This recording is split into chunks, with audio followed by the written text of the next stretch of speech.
Tonight, hundreds of people are left without power, and the snow that melted today could refreeze tonight, making conditions dangerous yet again. We want to get right to Chief Meteorologist John Carroll in the Pinpoint Weather Center. John, we had a tornado warning a short time ago in Giles County, and again, now we have concerns of a possible dam failure that could happen in Lynchburg. This is what we got. Nearly 80 pages of emails and text messages outlining what board members and district leaders had to say. This is what people faced in the worst of that storm yesterday in Southside. Heavy rain, even tropical force winds. Our Charmaine Brown met that little boy. She has his mother's message to other parents. It's a story you'll only see here on WFXR.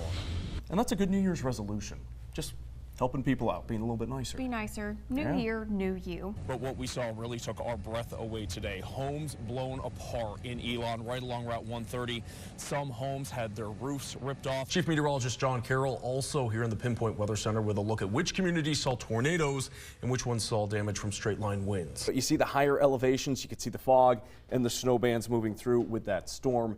Thankfully, state police saying 300 crashes, but luckily not a whole lot of serious injuries. Check out this picture of a cardinal from Jen Johnson. She sent that to us on Twitter earlier today from the Northern Virginia area. One neighbor who didn't want to go on camera told Eric they saw two people running from the apartment where that shooting happened. Authorities telling us they responded to reports of an infant that ingested drugs on Saturday. I had the chance to talk one-on-one with the lieutenant governor right before that big rally in Richmond. Breaking news is happening in Roanoke tonight. Police are trying to negotiate with the person who sparked a standoff inside the Extended Stay America Hotel on Frontage Road. Some guests were sent packing, told to leave for their own safety. Eric, such a great program. Incredible seeing stuff like that in our community. And a Merry Christmas to Betty. The Virginia Tech Hokies enjoying a big win tonight against the Duke Blue Devils. We want to go straight to WFXR Samantha Wadell, who's been on the sidelines all night. Sam, this is a huge victory for the Hokies, especially after last week's letdown. October 3rd references a line in the film, and since it's also Wednesday, a lot of people have been wearing pink for Mean Girls Day. Us included. Yeah. And our Mean Girl, the Queen Bee. Poor Stacy's out sick today. I know. Feel better, Stace. Yeah. Vendors use these cable ties made with metal to try and keep the gun secured. Other vendors, well, they use plastic zip ties like this. Inspections at licensed facilities here in Virginia happen twice a year, and we can help you start the search for daycare inspection. This will be the longest indoor range on the East Coast. At 101 yards, that's longer than a football field. And learning more about the way school leaders reacted to this fight between a student and an employee. Now, we filed a Freedom of Information Act request with Roanoke City Public Schools, and this is what we got. Nearly 80 pages of emails and text messages outlining what board members and district leaders had to say when they first learned about this brawl. Fist flying, students shouting. This video of a fight in William Fleming High School's cafeteria on September 19th has been seen tens of thousands of times online. The district tight-lipped about their investigation. WFXR News obtaining a stack of emails and text messages. One text between board members at 6:55 that night says, quote, "A Fleming student punched a coach, and the coach, unfortunately, punched the student back. Media knows."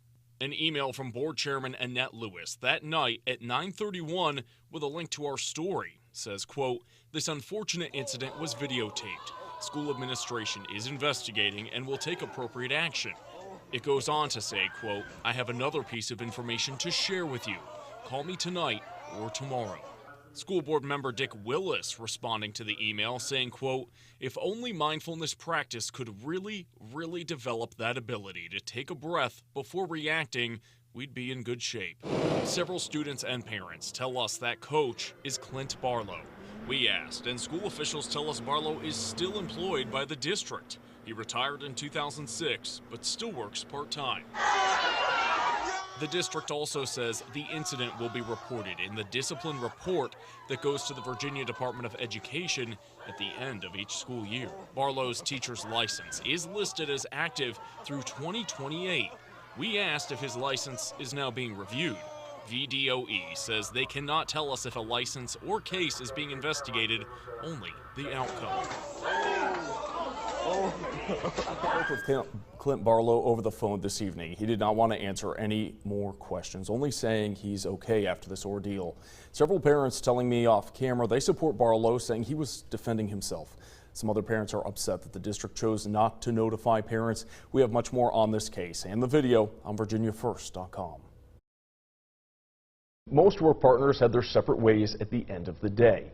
That's not the case if you are a canine officer. We meet the newest pups on the force and the senior canine in Danville in tonight's Behind the Badge. With a nose that never stops, Rooster is on the trail. He does what dogs are meant to do. You know, what that breed of dog was born to do. They trail and they track things. Officer J.D. Frost spent weeks training with the bloodhound. Now they're partners, and Rooster can really move. He's fast. He's really fast. Once he's on the scent, in this case, gloves dropped in a park, Rooster doesn't stop. When he's closing in, the bloodhound hits a full-out sprint. He has a very high drive, very food-driven, which is his reward for when he's trailing. All right. This hound isn't the only new pup on the beat. Meet Tina, Danville's newest narcotics canine. She actually has a passport and everything. Officer Matt Phillips is paired up with the highly trained German Shepherd. Tina came from Poland. We use the Belgian term zook for her to search, so she kind of differentiates between doing a narcotic search and doing a tracking search. Tina's specialty, sniffing out drugs, and this canine is just getting started. She has had some finds. There have been some cases made. Nothing huge yet. We're still waiting for that one big pop, and she can do it, and I have all the faith in the world in her. Tina and Rooster will have some big paw prints to fill. He's a little territorial. This has been his turf for a long time. Shark is the senior canine on the force, serving in Danville more than 7 years. It's a really strong, unique bond that lasts forever. Shark has helped with plenty of cases, but Officer Chase Shively says one of Shark's biggest calls wasn't a search for a criminal, but someone in trouble. About 3 years ago, we tracked a missing autistic 17-year-old who wandered off from a home, and we tracked him about 3 miles out into the county. It was really good that we tracked him that far and found him because his life was in obvious danger. These canine officers have an incredible sense of smell, but they can only serve for so long. At 10 years old, Shark is starting to slow down. I mean, he's been in service with us since 2009, so he's approaching he'll probably retire in November. It's going to be hard on him and be hard on me. I see him more than anybody else. He comes to work with me every day. He goes home with me every day, so we're always together, and it'll be really different not having him there behind me. Until that day comes, Shark will still help the force protect and serve the city of Danville, and maybe teach the pups a few new tricks. They're all cute, but that bloodhound. Yes. Those ears. Yeah, those were 3 great dogs. And the officers tell us, don't worry about Shark. He's going to have a good retirement coming up.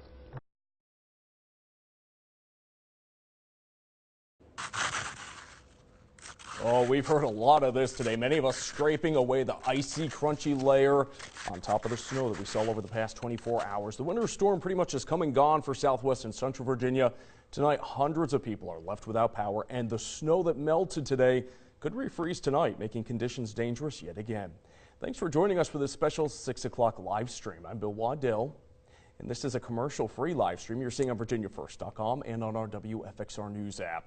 Right now, we want to get to the latest numbers on this winter storm. Troopers tell us they have responded to well over 117 crashes all throughout Virginia. And we have live team coverage tonight for you. WFXR's Eric Pointer has a look at conditions in Lynchburg that have been keeping tow truck drivers busy. Our Gary Boyer is in our Pinpoint Weather Tracker taking a look at conditions as well as power outages in Southside. But first, we want to start off with meteorologist Kara Thompson. Kara, the ice and snow really bending some of the tree limbs in my backyard. I can tell you a pretty close call in Bedford County today. A deputy and his canine both doing okay after a chain reaction crash yesterday afternoon on Route 460. Now, we broke this update on VirginiaFirst.com and on our app this afternoon. Now, you could see in the video right there, the back end of the deputy's SUV crushed in. The deputy able to jump out of the way. His canine was in the SUV when it was hit, but luckily the canine is doing as well okay tonight. The canine at home taking a much needed break after this scare. WFXR's Ford Carson, just within the past 15 minutes or so, was able to talk with this deputy and check in on the canine. He'll be having a live report for us coming up on TV on WFXR News First at 10. Now to Danville, more than 300 homes and businesses in the dark this evening. River City TV sharing this video. The last update out from Danville Utilities say the biggest trouble spots have been in Keeling, Ringgold, and in the Laurel Grove communities. Now they've actually called in some extra help from High Point to help the local crews in Danville trying to get the lights back on for everybody tonight. WFXR's Gary Boyer is in the Pinpoint Weather Tracker in Southside checking on conditions. Gary, I know you're pulled over right now, and you were just telling me a few minutes ago that not a whole lot of snow on the ground, but you've noticed a lot of ice accumulating on the trees and on the power lines. Gary, we appreciate the update. Be careful down there. We'll see you tonight starting at 10 o'clock. And now we want to switch gears and head to the heart of Virginia in the Lynchburg area. The snow a bit heavier there. Some seeing 2 to 3 inches of snow in Lynchburg. WFXR's Eric Pointer joins us there tonight. And Eric, the drivers in some spots still dealing with a slushy, icy mix on the roads. And it's nice to see the kids behind you having a little bit of fun too. Still able to sled in this snow. Thank you, Eric.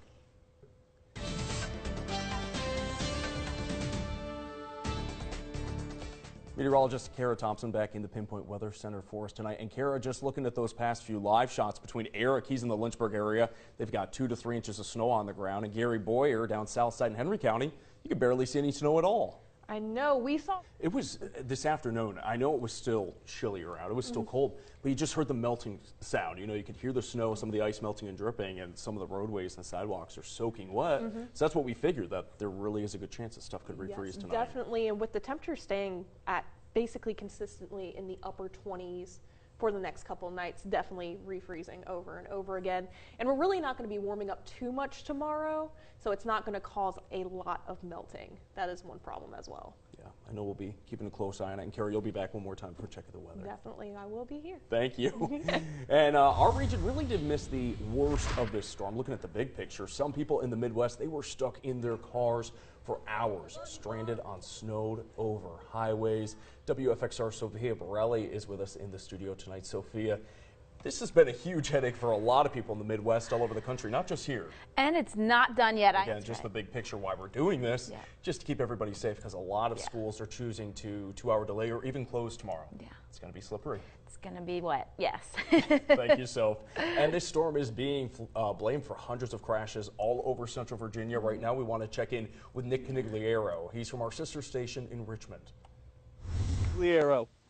All right, Nick, thank you. And you could see from his report right there, barely any snow on the ground right now in Richmond, so some big differences between where you are and the Commonwealth. We want to take a look at our WFXR News Facebook page because we've been asking you to share your photos and your videos with us. Just use the hashtag WFXR Snow. This is one of the photos. This is what a lot of people waking up to this morning. Their car headlights just covered in ice. Check out this photo from Cassandra Wilson saying Haven loves snow. Got a pretty good-sized snowball right there in the backyard. This is also a time-lapse look at the roads in Salem from our Pinpoint Weather Tracker. We'll see if the video will play here, but just going right through and showing at the plow locations, and you can see the snow falling down. This is from earlier today, but the wet roads, the flurries hitting the dashboard. This is the big concern, is that it warmed up a little bit in the middle of the day. It's cooling back down tonight, so there again is the concern that some of this all could refreeze. And Joanne Sowers-Davidson posting this photo. This is her railing on her deck in Henry County. You can see the snow in the backyard, kind of the icy mix on top of the railing and the little icicles hanging off the railing. This is another photo. When we started asking for the pictures, this is what we were talking about. We were concerned with the power lines, just the snow, the ice, getting so heavy and weighing down those tree branches. And there's why we've been seeing some reports of the frozen roads. That's a look at the road surfaces in central Pennsylvania. Finally, last picture, Kara, I couldn't not. I'm disappointed we haven't gotten more dog photos. This is Piper in my backyard with old chili paws. So if you want to share your photos with us, just use the hashtag WFXRSnow on Facebook or on Twitter. We'll share them with you. And again, Kara, a lot of people having fun with this winter weather outside. We love seeing the pictures, but we do want people to be safe because it's a little bit, you know, what State Police and VDOT put out is that looks can be deceiving. The roads look clear, And then people may be tempted to head out tonight, and all it takes is one icy patch. It can be pretty dangerous. Exactly, and that's why it's not only keep yourself safe, but also to keep other people safe as well. Yeah, and it's not just the folks behind you, because we've all experienced or seen when you hit the brakes too hard in the morning, it'll slide right off. Yeah, that's not fun either. So it's important that we clean off our cars. Definitely. Like I said, we're doing this to make sure that all of y'all are going to be safe for tonight and into tomorrow morning. That's right, Kara, thank you. And we will be having extended coverage tonight on TV to prepare you for the night ahead and the possibility of a very slick morning. WFXR News first at 10 will be extended to 90 minutes, so we'll be on through 11:30 tonight on TV. The school delays and closings are pouring in right now. We'll have the latest tonight on TV starting at 10 o'clock. You can also get those delays and closings on VirginiaFirst.com and on our WFXR News app. Sophia and I will see you on TV tonight at 10 o'clock. See you then.